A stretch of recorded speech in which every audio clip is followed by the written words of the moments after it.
The numbers look good. You build the dashboard, you send the report, then the campaign flops.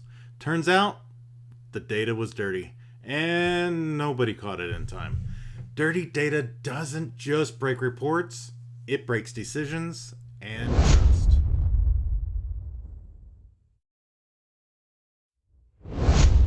Dirty data is like radiation in your soil. You don't see it, you can't smell it, but it spreads quietly.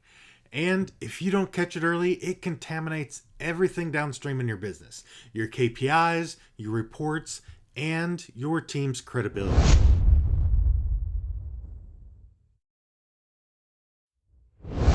Here is why this matters so much more now than it ever has before. As companies rush to implement AI, LLMs, automation, analytics pipelines, dirty data isn't just a bad report, it's a bad input that gets amplified instantly throughout your business. AI doesn't pause to ask if the numbers make sense. It doesn't understand that. It scales those assumptions throughout your business out to your customers, whether they are right or wrong.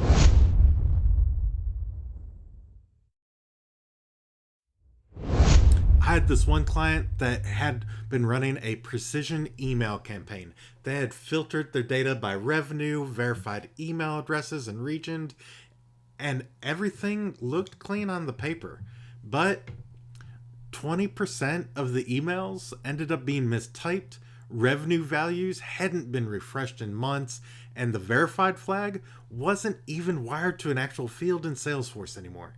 They sent 12,000 emails, and a third of them, 4,000 of them, bounced.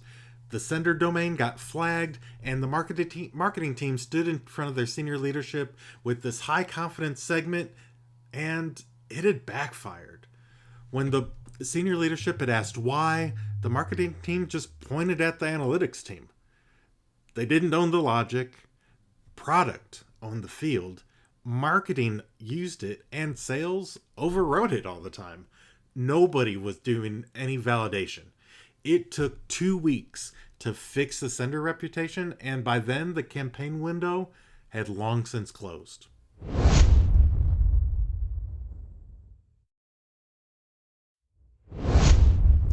So here's a simpler kind of scenario. I once had a revenue field that was being stored as strings because someone had been using commas in their numeric entry. And $1,500 once became $1. And that one simple formatting error skewed the entire regional forecast for nearly 2 quarters. It wasn't dirty enough to fail, it was just dirty enough to lie to us.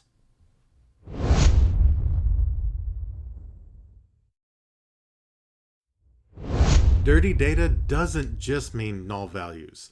It's stale data, inconsistent, misused, and malformed.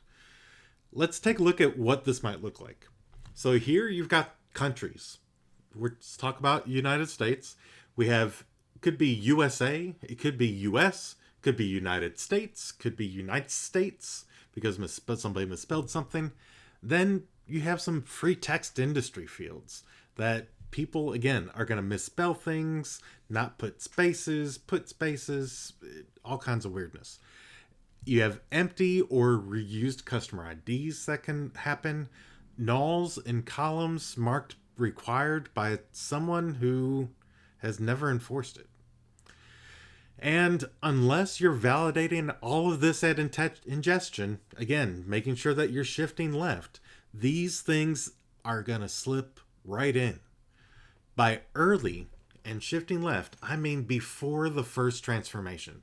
Not in your BI tool, not in Excel, at the gate, at the point that you're pulling that data from the source.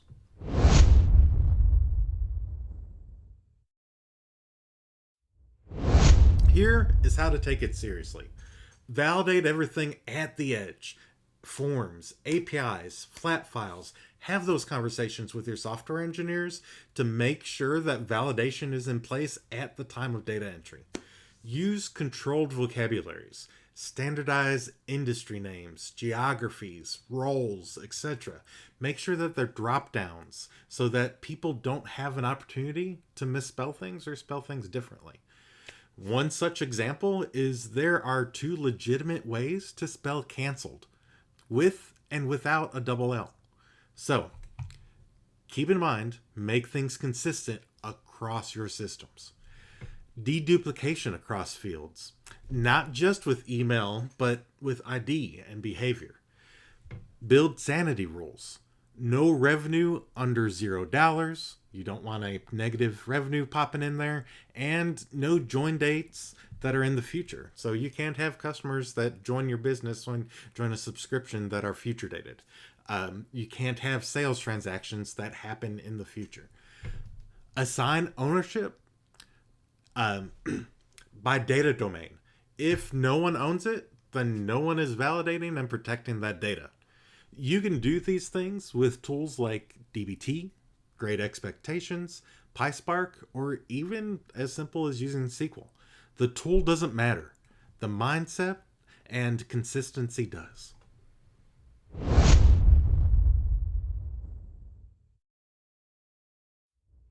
All right, let's take a look at what this actually looks like. Now, you wouldn't trust this kind of data in a spreadsheet. Why would you trust it in production? You see here a table with some inconsistent country values, and you're, again, just like we talked about earlier with all the different ways to spell US, that data has to be cleaned at the time of ingestion, and ultimately would be nice if it was validated at the time of data entry. The earlier in the process that you clean the data, the better.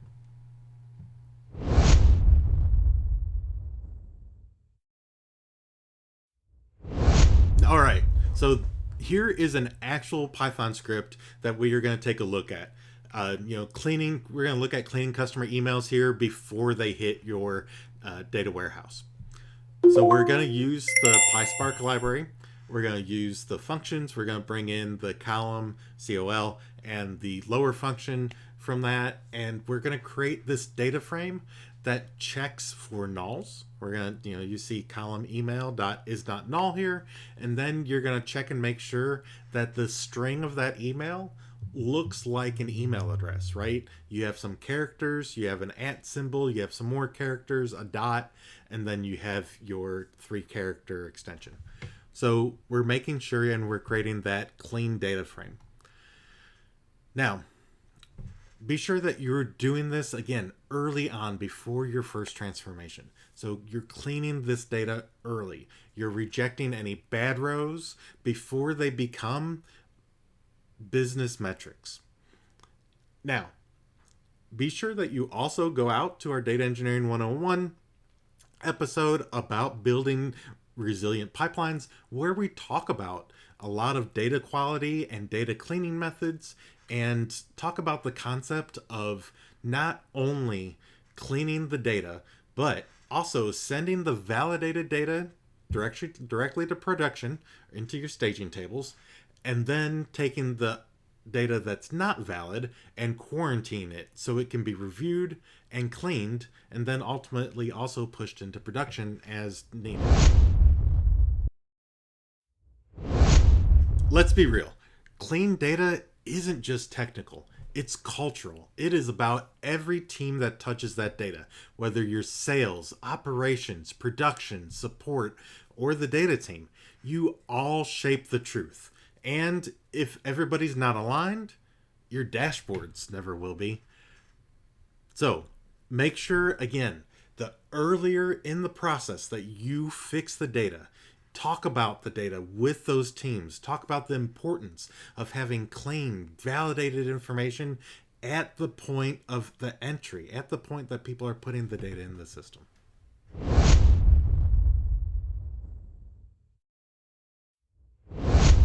Dirty data doesn't shout, it whispers. It lets bad numbers look good until somebody starts using them. So tell me, what is the worst data mess that you have ever had to clean up? Maybe you had a customer named Asdif, or you had some null revenue in Q4 financials, or you tried to send an email address to 123@email.com. Drop your dirtiest data disaster in the comments, and I will feature the most painful ones in a future live session so that I could share it out with everybody. And if you want to build pipelines that resist this dirty data and don't fall apart under pressure, be sure to check out the Data Engineering 101 episode on building resilient data pipelines. The link's below in the comments.